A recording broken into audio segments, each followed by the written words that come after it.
매일 성경 큐티 힌트 2025년 3월 8일 누가복음 9장 37절에서 50절까지 말씀입니다. 이튿날 산에서 내려오시니 큰 무리가 맞을세 무리 중에 한 사람이 소리질러 이르되 선생님 청컨대 내 아들을 돌보아 주옵소서. 이는 내 외아들이니이다. 귀신이 그를 잡아 갑자기 부르짖게 하고 경련을 일으켜 거품을 흘리게 하며 몹시 상하게 하고야 겨우 떠나가나이다. 당신의 제자들에게 내쫓아 주기를 구하였으나 그들이 능히 못하더이다. 예수께서 대답하여 이르시되 믿음이 없고 패역한 세대여, 내가 얼마나 너희와 함께 있으며 너희에게 참으리요. 네 아들을 이리로 데리고 오라 하시니 올 때에 귀신이 그를 거꾸로 뜨리고 심한 경련을 일으키게 하는지라. 예수께서 더러운 귀신을 꾸짖으시고 아이를 낫게 하사 그 아버지에게 도로 주시니 사람들이 다 하나님의 위엄에 놀라니라. 그들이 다 그 행하시는 모든 일을 놀랍게 여길세 예수께서 제자들에게 이르시되 이 말을 너희 귀에 담아두라. 인자가 장차 사람들의 손에 넘겨지리라 하시되 그들이 이 말씀을 알지 못하니 이는 그들로 깨닫지 못하게 숨긴 바 되었음이라. 또 그들은 이 말씀을 묻기도 두려워하더라. 제자 중에서 누가 크냐 하는 변론이 일어나니 예수께서 그 마음에 변론하는 것을 아시고 어린아이 하나를 데려다가 자기 곁에 세우시고 그들에게 이르시되 누구든지 내 이름으로 이런 어린 아이를 영접하면 곧 나를 영접하며 또 누구든지 나를 영접하면 곧 나를 보내신 이를 영접함이라. 너희 모든 사람 중에 가장 작은 그가 큰 자니라. 요한이 여짜오되 주여 어떤 사람이 주의 이름으로 귀신을 내쫓는 것을 우리가 보고 우리와 함께 따르지 아니하므로 금하였나이다.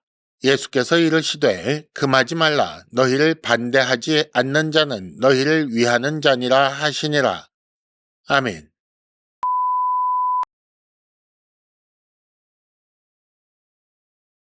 (1단계) 본문의 구조와 내용을 간단하게 정리하기. 오늘 말씀에는 변화산에서 내려오신 후에 귀신 들린 아이를 낫게 하신 일과 여기에 연결되는 가르침, 즉 제자는 어떠해야 하는지에 대한 가르침이 기록되어 있습니다. 먼저 37절부터 43절 상반절까지 귀신 들린 아이를 낫게 하신 일이 나오고 이어 43절 하반절에서 45절까지는 장차 사람들의 손에 넘겨질 것을 예고하신 것이 나옵니다. 46절에서 48절까지는 가장 작은 그가 가장 큰 자라고 가르치신 것이 나오고 49절에서 50절까지는 반대하지 않는 자는 너희를 위하는 자라고 가르치신 것이 나옵니다. 오늘 말씀의 내용을 간단하게 살펴보겠습니다. 산에서 내려오신 예수님께 귀신 들린 아들을 고쳐달라고 어떤 사람이 요청하지요. 예수께서는 믿음이 없고 패역한 세대를 꾸중하신 후에 아이를 낫게 해 주셨습니다. 그리고 귀신 쫓는 일에 실패한 제자들에게 장차 고난당하실 것을 예고하셨습니다. 하지만 제자들은 이 말씀을 듣고도 깨닫지 못하였고 그게 무슨 말씀이냐고 묻기도 두려워했습니다. 제자 중에 누가 크냐고 변론이 일어나자 예수께서는 어린 아이를 영접하는 것이 나를 영접하는 것이라고 가르치시지요. 그리고 제자들과 함께 예수를 따르지 않는 사람이 귀신 쫓는 것을 제자들이 금하자 예수께서는 그들을 금하지 말라라고 하셨습니다. 2단계 본문의 핵심 메시지 읽어내기.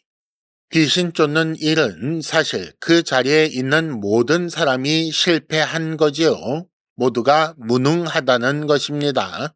하지만 문제된 것은 제자들의 무능이었습니다.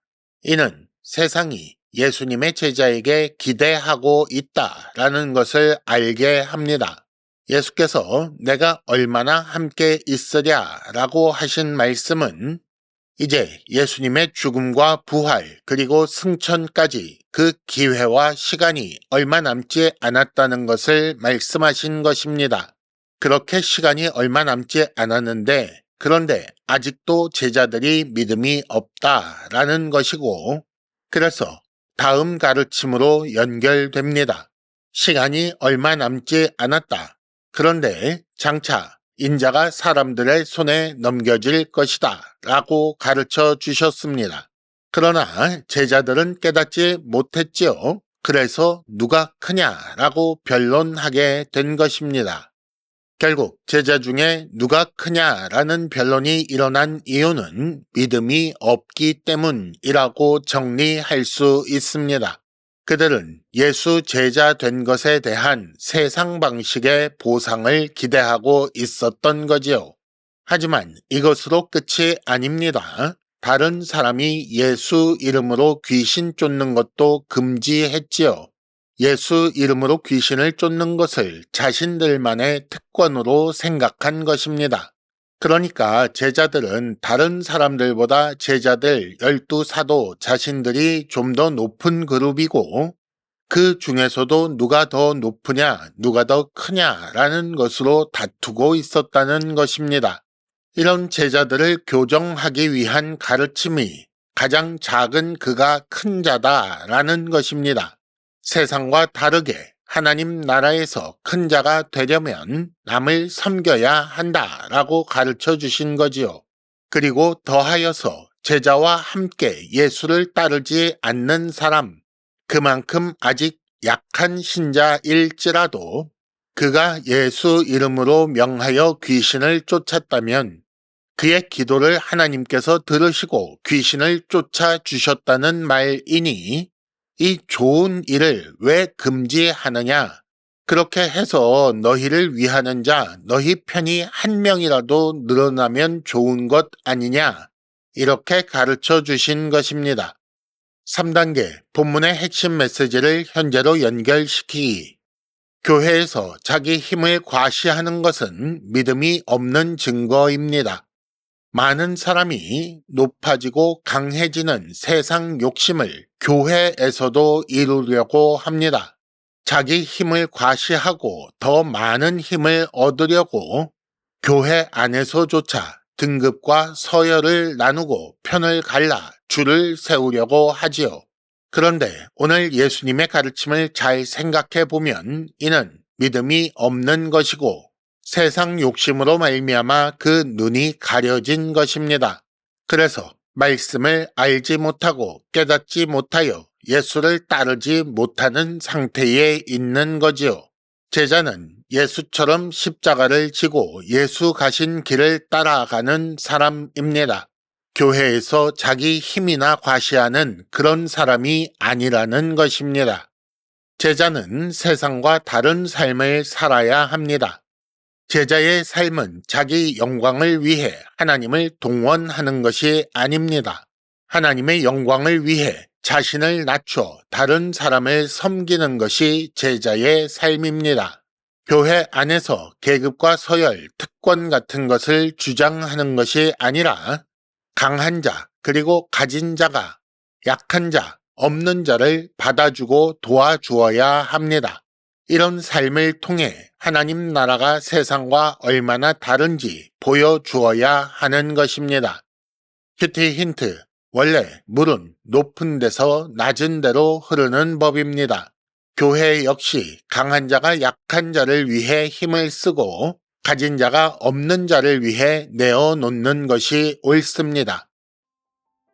이상으로 2025년 3월 8일 매일 성경 큐티 힌트를 마칩니다. 여러분 큐티를 통해 은혜 많이 받으시기를 바랍니다.